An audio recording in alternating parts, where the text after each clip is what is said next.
तैयारी जीत की, हीरे सी चमक की। रुकना नहीं, थकना नहीं, बस मंजिल तक जाना है। हेलो दोस्तों, स्वागत है आपका डायमंड पॉइंट पर। जैसा कि आप जानते हैं, हम हल कर रहे हैं सबसे महत्वपूर्ण मोस्ट इंट एमसीक्यूज। अब आप पूछेंगे, इसमें नया क्या है, बाकियों से अलग कैसे हैं? तो सुनिए, हमारे एमसीक्यूज की सबसे बड़ी खासियत यह है कि ये आज के सभी एग्जाम्स के लेटेस्ट पैटर्न को 100% कवर करते हैं। इसमें आपको मिलेंगे कथन कारण, मिलान वाले प्रश्न और निम्न कथनों पर विचार करें जैसे सवाल, जो आजकल एग्जाम्स में सबसे ज्यादा पूछे जाते हैं। और हाँ, हम सिर्फ सवाल हल नहीं करवाते, बल्कि आपको मिलता है डिटेल एक्सप्लेनेशन। सबसे खास बात, आपको मिलते हैं बुलेट पॉइंट्स, जो आपके क्विक रिवीजन के लिए रामबाण साबित होंगे। और सबसे बड़ी बात, हमारा वीडियो कोई 10-12 घंटे की मैराथन नहीं है। ये है शॉर्ट और क्रिस्प वीडियो, जिन्हें आप कभी भी कहीं भी कम समय में आसानी से देख सकते हैं। तो चलिए, बिना समय बर्बाद किए शुरू करते हैं आज का set. Let's start. Day 1 computer master test set 3 अब हम शुरू कर रहे हैं।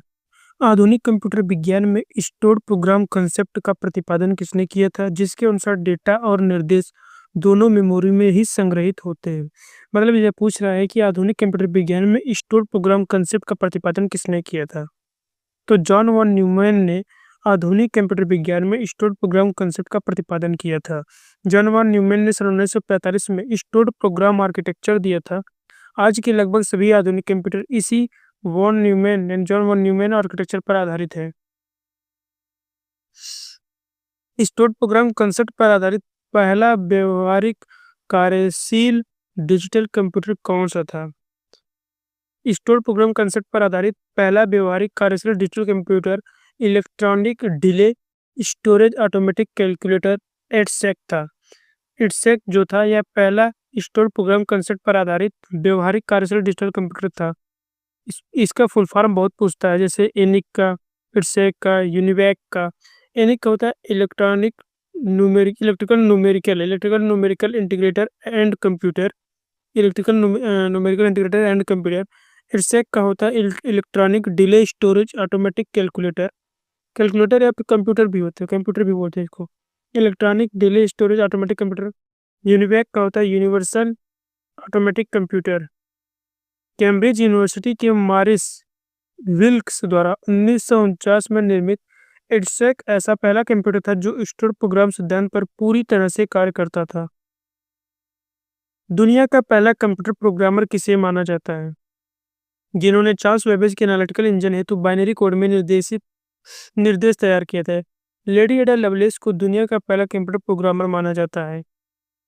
लेडी एडा अगस्टा या लवलेस को दुनिया का पहला कंप्यूटर प्रोग्रामर माना जाता है। उनके सम्मान में एडीए नाम की प्रोग्रामिंग भाषा भी बनाई गई है। 1642 में ब्लेज पास्कल द्वारा निर्मित पास्कलाइन किस प्रकार का यंत्र था?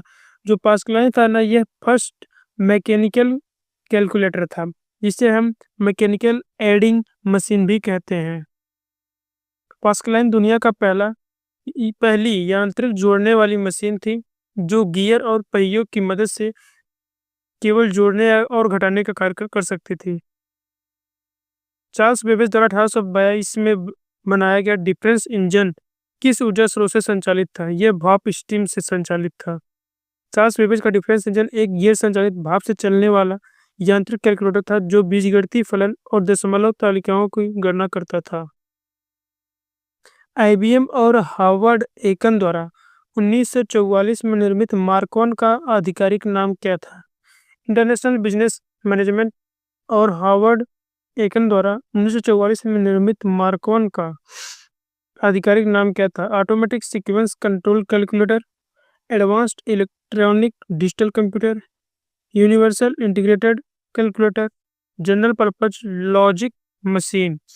मार्क-1 का जो आधिकारिक नाम था वह था automatic sequence control calculator ASCC।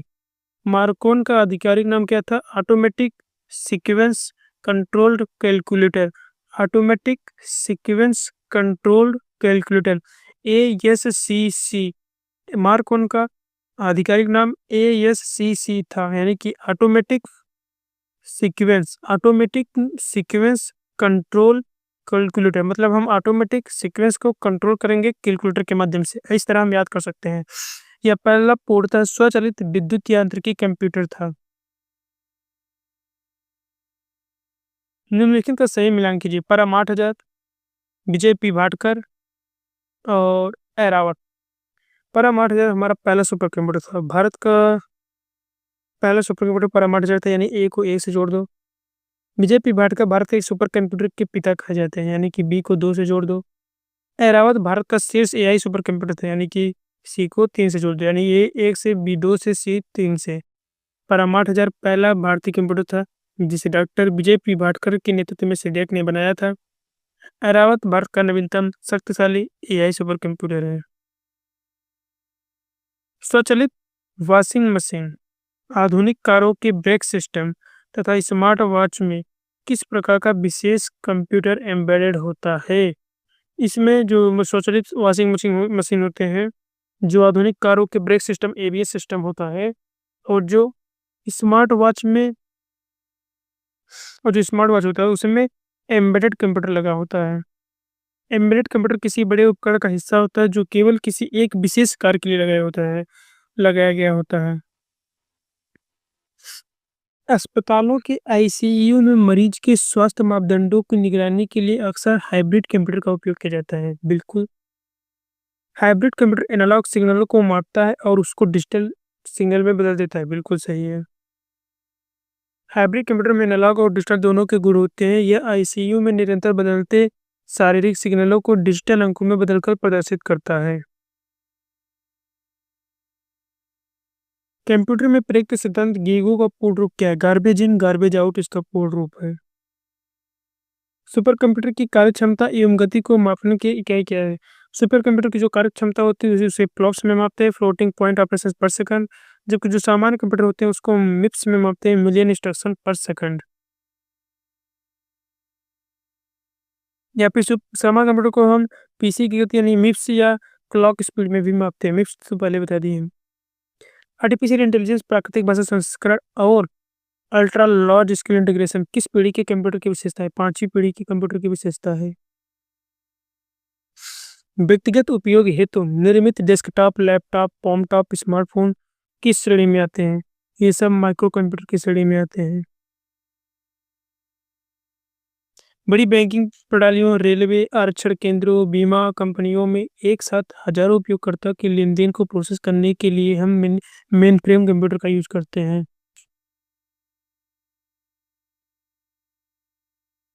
मध्यम आकार की कंपनियों, वैज्ञानिक प्रयोगशालाओं तथा कैड यानी कंप्यूटर एडेड डिजाइन कार्यों में प्रयुक्त होने वाला मिनी कंप्यूटर का पहला सफल उदाहरण कौन सा था? यानी कह रहा है कि जो मध्यम आकार की कंपनियां होती है या वैज्ञानिक प्रयोगशालाएं होती है और जो कंप्यूटर एडेड डिजाइन होते हैं, उनमें प्रयोग होने वाला जो मिनी कंप्यूटर कौन सा था? यानी कि ये पूछा जाता है कि फर्स्ट मिनी कंप्यूटर कौन था, तो फर्स्ट मिनी कंप्यूटर पीडीपी 8 था। डीईसी यानी डिजिटल इक्विपमेंट कॉर्पोरेशन द्वारा 1965 में निर्मित पीडीपी 8 दुनिया का पहला सफल कमर्शियल मिनी कंप्यूटर था। प्रथम पीढ़ी के कंप्यूटरों में प्रयुक्त वैक्यूम ट्यूब की सबसे बड़ी तकनीकी समस्या क्या थी? कह रहा है कि जो फर्स्ट जनरेशन कंप्यूटर था उसमें जो हम वैक्यूम ट्यूब यूज करते थे उसकी सबसे बड़ी समस्या क्या थी? तो उसकी सबसे बड़ी समस्या यह थी कि वह अत्यधिक गर्मी उत्पन्न करता था और बहुत जल्दी खराब हो जाता था, और वो कमरे के बराबर भी था। तो वैक्यूम ट्यूब बहुत बड़ी होती थी, अत्यधिक बिजली खाती थी और अपार ऊष्मा उत्पन्न करती थी, जिससे उन्हें लगातार ठंडा रखना पड़ता था। 1947 में बेल लेबोरेटरीज था, उसमें वैक्यूम ट्यूब के स्थान पे ट्रांजिस्टर बनाया गया था।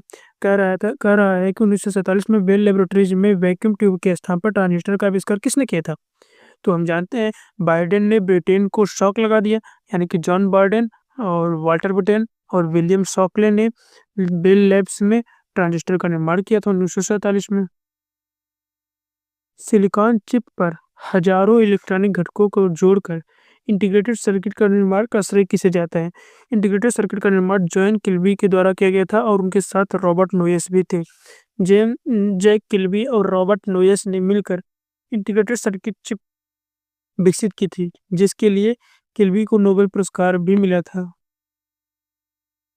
चतुर्थ पीढ़ी यानी फोर्थ जनरेशन के कंप्यूटरों में लाखों ट्रांजिस्टर को एक ही चिप में समाहित करने के लिए किस तकनीकी का उपयोग किया गया? जो चतुर्थ पीढ़ी में क्या है उसमें वेरी लार्ज स्केल इंटीग्रेशन का यूज किया गया था। चतुर्थ पीढ़ी में वेरी लार्ज स्केल इंटीग्रेशन और लार्ज स्केल इंटीग्रेशन तकनीकी का उपयोग करके संपूर्ण सीपीयू को एक ही माइक्रो प्रोसेसर चिप पर समेट दिया गया था। निम्नलिखित पीढ़ियों और उनके प्रमुख मुख्य घटकों का मिलान कीजिए। प्रथम पीढ़ी में वैक्यूम ट्यूब था। द्वितीय पीढ़ी में ट्रांजिस्टर था। तृतीय पीढ़ी में इंटीग्रेटेड सर्किट था। चतुर्थ पीढ़ी में वेरी लार्ज स्केल इंटीग्रेशन या माइक्रो प्रोसेसर था।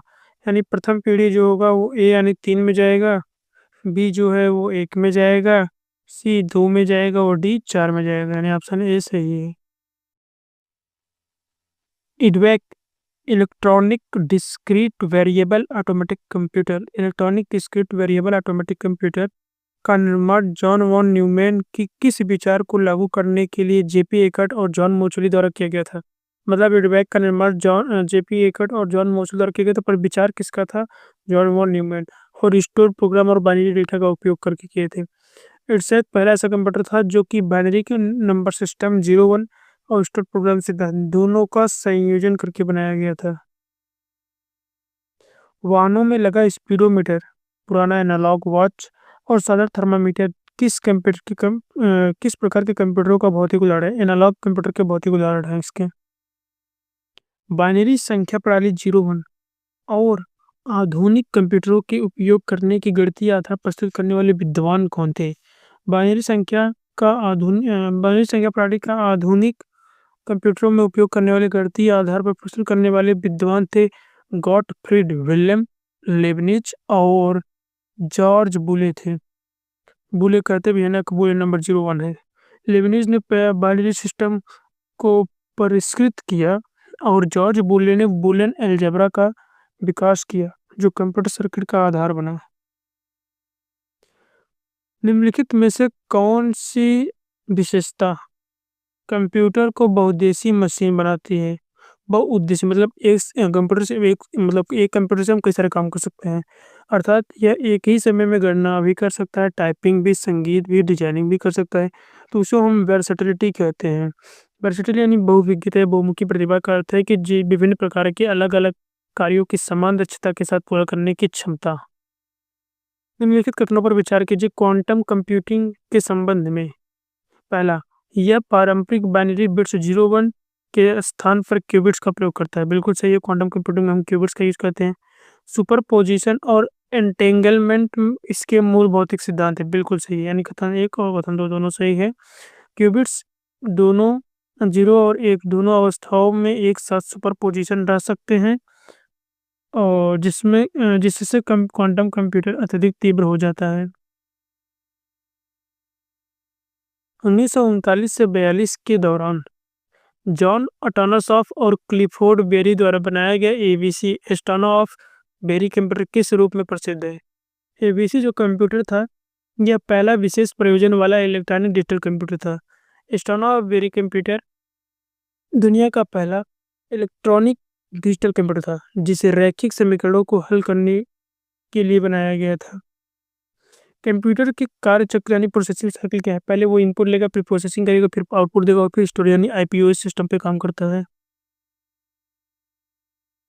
सामान्य उद्देश्य कंप्यूटर जो जनरल पर्पज कंप्यूटर होते हैं और जो स्पेशल पर्पज कंप्यूटर होते हैं उनमें अंतर क्या है? तो उनमें बेसिक अंतर है कि जनरल पर्पज कंप्यूटर में अनेक प्रकार के सामान्य कार्य जैसे वर्ड प्रोसेसिंग, इंटरनेट किए जा सकते हैं, जबकि इस स्पेशल पर्पज किसी एक विशिष्ट कार्य हेतु बने होते हैं, जैसे कि मतलब किसी एक विशेष कार्य के लिए बने होते हैं, जैसे कि ट्रैफिक लाइट कंट्रोलर सिर्फ ट्रैफिक के लिए ही बना होता है। लेकिन अगर हम बात करें हमारा लैपटॉप, उसमें वीडियो एडिटिंग भी कर सकते हैं, फोटो भी बना सकते हैं, वीडियो कॉलिंग भी कर सकते हैं, बहुत सारे काम कर सकते हैं।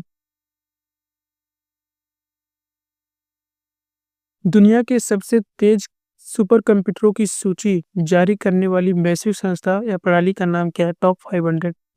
टॉप 500 वर्ष में 2 बार जून और नवंबर में दुनिया के 500 सबसे शक्तिशाली नॉन क्लस्टर और क्लस्टर सुपर कंप्यूटर की सूचना जारी करता है और इसके अनुसार अभी वर्तमान में जो लाइन साइन है चाइना का कंप्यूटर ये सबसे तेज सुपर कंप्यूटर है जो कि अमेरिका के फ्रंटियर से भी आगे हो गए। भारत का जो भारत के सीडैक द्वारा विकसित राष्ट्रीय सुपर कंप्यूटिंग मिशन के तहत स्थापित परम शिवाय का सबसे पहले किस स्थान में स्थापित है? जो हमारा सुपर कंप्यूटर परम शिवाय है, यह IIT BHU में स्थापित है। राष्ट्रीय सुपर कंप्यूटिंग मिशन के तहत पहला स्वदेशी रूप से असेंबल किया गया सुपर कंप्यूटर परम शिवाय 2019 में IIT BHU वाराणसी में स्थापित किया गया था।